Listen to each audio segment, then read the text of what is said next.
एक बार की बात है, किसी जंगल में एक कौवा रहता था। वो बहुत ही खुश था क्योंकि उसकी ज्यादा इच्छाएं नहीं थीं। वो अपनी जिंदगी से संतुष्ट था, लेकिन एक बार उसने जंगल में किसी हंस को देख लिया और उसे देखते ही सोचने लगा कि ये प्राणी कितना सुंदर है। ऐसा प्राणी तो मैंने पहले कभी नहीं देखा। इतना साफ और सफेद, ये तो इस जंगल में औरों से बहुत सफेद और सुंदर है, इसलिए ये तो बहुत खुश रहता होगा। कौवा हंस के पास गया और पूछा, भाई तुम इतने सुंदर हो, इसलिए तुम बहुत खुश होगे।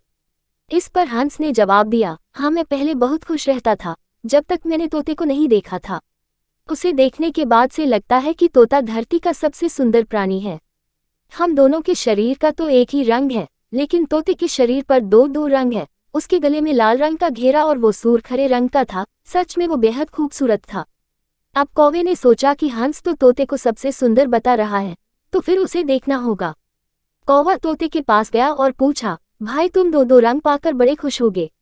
इस पर तोते ने कहा, हाँ मैं तब तक खुश था जब तक मैंने मोर को नहीं देखा था। मेरे पास तो दो ही रंग हैं, लेकिन मोर के शरीर पर तो कई तरह के रंग हैं। अब कौवे ने सोचा सबसे ज्यादा खुश कौन है, ये तो मैं पता करके ही रहूंगा। इसलिए अब मोर से मिलना ही पड़ेगा। कौवे ने मोर को जंगल में ढूंढा, लेकिन उसे पूरे जंगल में एक भी मोर नहीं मिला और मोर को ढूंढते ढूंढते वह चिड़ियाघर में पहुंच गया तो देखा मोर को देखने बहुत से लोग आए हुए हैं और उसके आसपास अच्छी खासी भीड़ है। सब लोगों के जाने के बाद कौवे ने मोर से पूछा, भाई तुम दुनिया के सबसे सुंदर जीव हो और रंग बिरंगे हो, तुम्हारे साथ लोग फोटो खींचवा रहे थे। तुम्हें तो बहुत अच्छा लगता होगा और तुम तो दुनिया के सबसे खुश जीव होगे। इस पर मोर ने दुखी होते हुए कहा, भाई अगर सुंदर हूं तो भी क्या फर्क पड़ता है।